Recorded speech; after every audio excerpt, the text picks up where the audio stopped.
नमस्ते दोस्तों, कैसे हैं आप लोग। आज हम एक प्रश्न के ऊपर बात करने वाले हैं।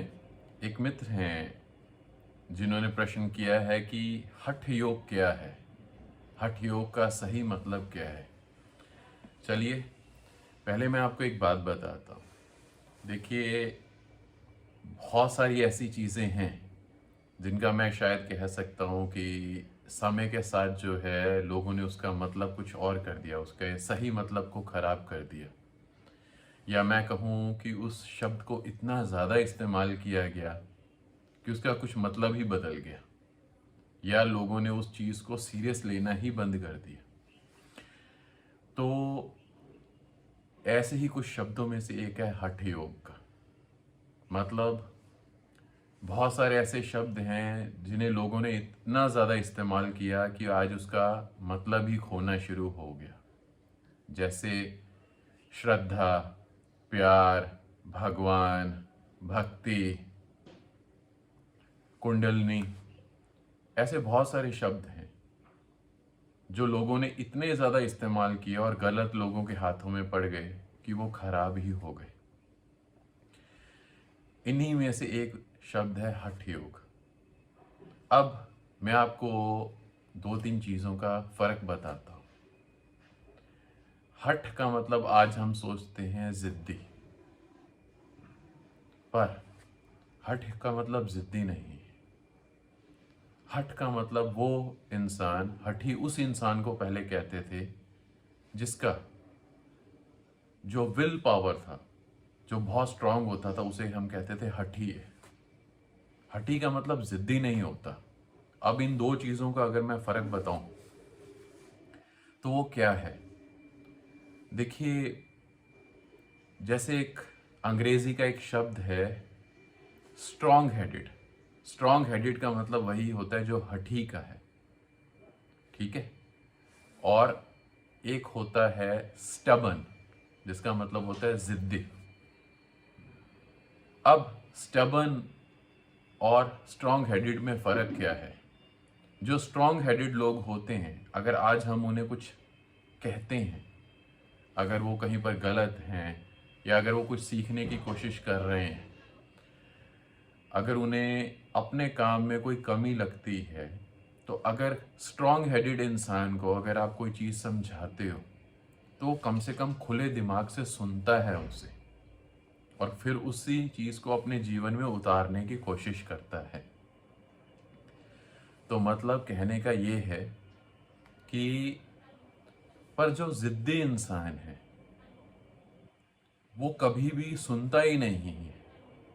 मतलब वो जितना मर्जी गलत हो, जितनी मर्जी गलतियां कर रहा हो, जितने मर्जी उसने दुख उठाए हों, पर वो कभी भी किसी की मानेगा नहीं, कभी सुनेगा नहीं। तो जो हठ योग आया, हठ योग के पीछे कारण क्या था कि बहुत सारी ध्यान विधियां ऐसी रही हैं जिसके लिए मनोबल की बहुत ज़्यादा ज़रूरत है, एक स्ट्रांग विल पावर की। जैसे एक ध्यान विधि है त्राटक, वो मैंने भी बहुत समय किया, और वो भी कोई हठ रखने वाला इंसान, हठ योगी, स्ट्रांग हेडेड कर सकता है। तो त्राटक में अगर हम ये करते हैं कि अगर हमें उसके 6 भाग हैं, और 6 भागों को अगर हम तरीके से करें और बहुत ज़्यादा मेहनत से करें तो शायद 3 साढ़े 3 साल में आप पूरा कर सकते हो उसके 6 भाग। मैंने उस पर बहुत मेहनत किया। उसमें क्या होता है, कहते हैं आंख नहीं झपकाते। अब मैं कहूँ, जब वो प्रैक्टिस करते हैं हम लोग, तो अगर ये सोच लिया कि अगर मेरे को अगले 3 घंटे आंख नहीं झपकानी, तो मैं 3 घंटे आंख नहीं झपकाऊंगा। और मैंने वो सालों किया है। पर उसका एक कारण है। जब हम त्राटक जैसी कोई भी ध्यान विधि करते हैं, उसके लिए एक बहुत स्ट्रांग विल पावर तो चाहिए। क्योंकि जो त्राटक का सबसे बड़ा कारण होता है वो होता है कि हमें ये तीसरे नेत्र पर उस चीज़ का असर आना शुरू होता है। हम जब तीसरे नेत्र पर काम करना शुरू करते हैं तब हम त्राटक इस्तेमाल करते हैं। तो एक चीज़ को समझिए, बहुत सारे योगी, बहुत सारे सिद्ध पुरुष ऐसे हुए हैं जिन्होंने त्राटक जैसा ध्यान किया। मेरे को भी मेरे गुरु ने दिया और मैंने भी उस पर सालों मेहनत किया। वो भी एक हठ योग का हिस्सा है। पर मैंने बहुत सारे ऐसे बेवकूफ़ भी देखे हैं जो ऐसी ऐसी चीज़ों को कर रहे हैं जिसका कोई धर्म से लेना देना नहीं है। बस उन्हें अपने अहंकार की पूर्ति करनी है। मतलब मैंने कई बार देखा, कुछ नागा साधु हैं, नंगे घूम रहे हैं, ठीक है, पर कांटों पे लेट रहे हैं, कीलों पर लेट रहे हैं। वो क्या कर रहे हैं? वो ऐसा कुछ नहीं कर रहे जिससे उनका अध्यात्म कुछ ज्ञान बढ़े, पर वो अपने आप को, अपने शरीर को कठोर बना रहे हैं सिर्फ इसलिए कि लोगों के सामने वो अपने आप को कहीं बड़ा बता सके। उसका अध्यात्म से कोई लेना देना नहीं है। कुछ ऐसे हैं जो गर्मी है, कड़कती धूप में तीनों तरफ, चारों तरफ अपने आग लगा के बैठे हैं। हठ योगी हैं जी हम। उन लोगों को कभी किसी ने पूछा कि स्वामी जी आप बैठ तो गए हो ऐसे यहां पर आपको इससे मिल क्या रहा है? धर्म में आप कैसे इससे आगे बढ़ रहे हैं? अध्यात्म में आप कैसे आगे बढ़ रहे हैं? अगर मैंने जैसे बताया कि जैसे त्राटक की जो हम ध्यान विधि इस्तेमाल करते हैं, अगर मैं उसमें ऐसे सोच लूं कि अगर मैंने को अभी अब 4 घंटे या 3 घंटे या 6 घंटे आंख नहीं झपकनी, तो मैं नहीं झपकता।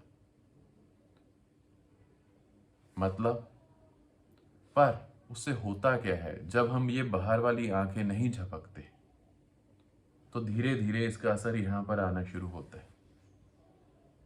जब हम किसी चीज के ऊपर फोकस करना शुरू करते हैं तो उसका यहां आना शुरू होता है और वो गर्जन होनी शुरू होती है। गर्जन होते होते होते होते हमारा तीसरा नेत्र खुल जाता है। और यही कारण है, ये टीका मैंने लगा रखा है, क्योंकि जब हम टीका लगाने का भी सही मतलब ये होता है कि यहाँ पर ठंडक रहे, इससे गर्माइश आ जाती है बहुत ज़्यादा, यहाँ गर्मी हो जाती है बहुत। तो बहुत सारे ऐसे लोग होंगे जो रोज़ टीका लगा रहे हैं मंदिर में या घर में, पर उन्हें पता भी नहीं है वो टीका क्यों लगाते हैं। तो उनके लिए वही चीज़ अंधविश्वास है, जो चीज़ मेरे लिए या ध्यान करने वाले के लिए वो चीज़ जो है एक काम की चीज़ है। तो बहुत सारे ऐसे लोग मिलेंगे जो अपने शरीर को सता रहे हैं, तंग कर रहे हैं, उसका कोई फायदा नहीं। उससे उनका कुछ भी आगे, अध्यात्म में आगे कुछ भी उन्हें मिला नहीं है। आज से कुछ सालों पहले एक यहाँ पर हिंदुस्तान में एक स्वामी जी हुए, उन्हें खड़े श्री महाराज कहते थे। क्यों कहते हैं? वो 10 साल से कभी बैठे ही नहीं थे, लेटे नहीं थे। वो 10 साल से खड़े थे। जब रात होती थी या थक जाते तो एक झूला लगा रखा था, झूले के ऊपर ऐसे लटक जाते थे। या फिर कुछ भक्त उनके बैसाखियां लगा देते थे। क्यों? पांव उनके जड़ हो गए, ऐसे हाथी पांव हो गए। टॉयलेट बाथरूम उनके जो सेवा करने वाले जो भक्त थे वो करते थे उनका साफ। अब एक बात बताओ, ये क्या कोई सी स्वस्थ दिमाग की निशानी है, एक हेल्दी माइंड की? ऐसे इंसान को पागल खाने में होना चाहिए था। पर एक तरफ ऐसे नालायक कोई इंसान है, वो अपने ईगो को सेटिस्फाई करने के लिए अपने आप को दूसरों से कहीं ऊपर दिखाने के लिए वो क्या करता है, वो कोई भी ऐसा पागलपन कर देता है। और ऐसे पागलपन को बढ़ावा देने वाले आगे और बहुत सारे लोग मिल जाते हैं। वो क्या करते हैं, अच्छा स्वामी जी खड़े हैं, इतने सालों से खड़े हैं, कोई इंसान पूछे उसका फायदा क्या? ना उनकी आंख में कोई आपको चमक दिखेगी, ना उनके चेहरे पर आपको कोई तेज दिखेगा, आपको उनके जीवन में कुछ भी अच्छा नहीं दिखेगा। पर उन्हें अपने आप को सताने में मजा आ रहा है। अंग्रेजी में एक शब्द है मैसोचिस्ट। मैसोचिस्ट उस इंसान को कहते हैं जो अपने आप को दुख देने में जिसे मजा आता है। और अंग्रेजी में एक शब्द है सेडिस्ट। ये वो लोग होते हैं जिन्हें दूसरों को दुख में देखने में बड़ा मजा आता है। तो अगर कोई नकली ढोंगी साधु नालायक, कोई मोटी बुद्धि वाला जिद्दी इंसान कोई हठ योग पकड़ लेता है, जैसे उन्होंने पकड़ा कि वो 10 साल से खड़े हैं, वो मैसोचिस्ट और जो उन्हें सपोर्ट करने वाले उनके भक्तजन वो सेडिस्ट, तो एक परफेक्ट कॉम्बिनेशन बन गया। तो पहली चीज एक बात याद रखना, हठ योगी जो सच्चे रहे हैं उन्हें हमेशा पता था कि हमने उस चीज के लिए प्रण लेना है जिस चीज से हमारे अध्यात्म में हमें कुछ फायदा मिल सके, हम कुछ आगे बढ़ सके। वो अपने शरीर को सताने में विश्वास नहीं करते थे, पर बहुत सारे लोगों ने हठी और जिद्दी को एक ही मान लिया और ऐसे बहुत सारे शब्द खराब हो गए।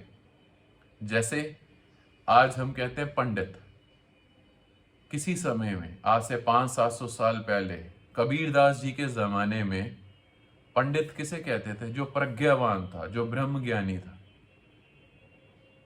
आज पंडित हम किसे कहते हैं? जो भी पूजा पाठ करता है उसे हम पंडित कहते हैं। जो मंदिरों में बैठे हैं हम उन्हें पंडित कहते हैं।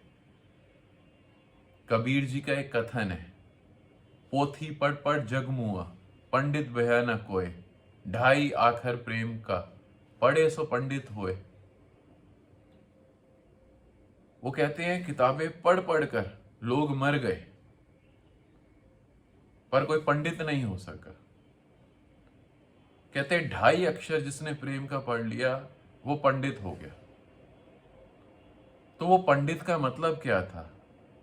वो पंडित का मतलब कबीर जी का वो नहीं था जिसने कोई चुटिया बढ़ा ली हो, जो ऑरेंज कपड़े पहन के मंदिर में बैठा है, राम नाम का चदरिया पहनी हुई है, कुछ भी ऐसा नहीं था।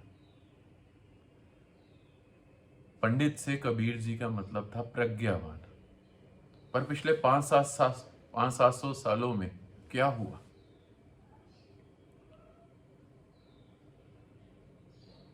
उस शब्द का लोगों ने मतलब ही बदल दिया। इसी तरीके से हठ योग जो था, बहुत सारी ध्यान विधियां ऐसी हैं जिसके लिए हठ योग इस्तेमाल किया जाता था और वो कहते थे वो सभी के लिए नहीं होता था। कोई बहुत हिम्मत वाला इंसान होता था तो वो कहते थे कि गुरु कहते थे कि ये शायद हठ योग कर सकता है, तो वो उसे कुछ ऐसी ध्यान विधियां देते थे। आप भी जो लोग वीडियो सुन रहे हो, आप में भी कुछ लोगों ने त्राटक करना शुरू किया है मेरे साथ, जो मेरे को मेरे गुरुओं ने दिया और मैंने आगे आपको दिया। आज आप खुद देख सकते हो, आप खुद आज आप जब ध्यान में बैठते हो, उस त्राटक की विधि करते हो, आप में से कितने दोस्त हैं जो आज खुद ध्यान कर रहे हैं और कई भगवान की कृपा से ऐसे हो गए हैं जिनका तीसरा नेत्र जागृत हो गया। बहुत सारे ऐसे हैं जो भी घंटों ध्यान करते हैं और उनकी पलक एक बार नहीं झपकती। तो मेरा कहने का मतलब ये है, हठ योग जो है इसका मतलब ही लोगों ने गलत कर दिया। कुछ नालायक लोगों ने जिद पकड़ ली अपने अहंकार को ऊपर करने के लिए, बिना ये सोचे, बिना ये समझे, बिना किसी सच्चे सदगुरु से ज्ञान लिए कि इस चीज का उनके अध्यात्म में कोई फायदा उन्हें मिलेगा भी या नहीं मिलेगा। तो इस चीज को समझिए जरा। जब हम वहम की भी बात करते हैं, जब हम अंधविश्वास की बात करते हैं, ये तब पनपता है, तब बढ़ता है जब लोगों को उसके पीछे की सच्चाई ना पता हो। एक इंसान, जैसे मैंने पहले कहा, अगर मैं ये टीका यहां लगा रहा हूं तो ये ठंडक के लिए है। क्यों? क्योंकि जो ये आज्ञा चक्र है, ध्यान करते करते करते ये गर्म होना शुरू हो जाता है। तो यहां पर हमें ठंडक के लिए ये काम देता है। और एक इंसान वो है जिसने कभी ध्यान नहीं किया, पर उसके दादा परदादा या कोई गुरु या कोई संत महापुरुष को उसने देखा कि वो ऐसे टीका लगाते हैं, तो उसने भी रोज ऐसे ही टीका लगाना शुरू कर दिया। तो क्या हुआ? वही चीज अंधविश्वास हो गई। अब आज मैं आपको एक चीज और बताता हूं। मैं भी टीका लगाता हूं, करीब करीब रोज लगाता हूं, पर तब लगाता हूं जिस दिन मेरे को लगता है यहां घर्षण बहुत ज्यादा हो रही है, यहां गरमाइश बहुत ज्यादा हो रही है। या मैं उन लोगों को कहता हूं टीका रेगुलर लगाओ जो ध्यान अभी खास करके त्राटक ध्यान कर रहे हैं, मैं उन्हें कहता हूं लगाओ, ताकि यहां गरमाइश जो है वो ना रहे। तो मेरा कहने का मतलब ये है कि शायद आने वाले समय में ऐसे हो कि मेरे को यहाँ महसूस हो अब घर्षण नहीं हो रही या गर्मी नहीं हो रही, तो मैं इसे नहीं भी लगाऊंगा। कोई इसमें बड़ी बात नहीं है कि ये चीज़ का कोई इस्तेमाल है। तो ऐसे ही बहुत सारी ध्यान विधियां थी जिसके लिए एक बहुत बहुत मजबूत मनोबल चाहिए था। तो मजबूत मनोबल वाले इंसान को तब वो कहते थे ये हठी है। तो योगी लोग कहते थे कि अगर कोई ऐसी ध्यान विधि करवानी है कि जिससे ये बहुत जल्दी ऊपर जा सके, तो कहते थे कि अगर ये बच्चा उस काबिल है तो चलो हम इसे हठ योग के रास्ते पे चलाते हैं। तो इस चीज को थोड़ा सा समझो। हम किसी भी सही चीज का गलत इस्तेमाल भी कर सकते हैं, या किसी भी खतरनाक चीज को हम सही तरीके से भी इस्तेमाल कर सकते हैं। ये हमारे ऊपर है कि हम कैसे देखते हैं उस चीज को। बस इतना कहकर मैं आपसे और बाकी दोस्तों से इजाजत चाहता हूँ। नमस्कार।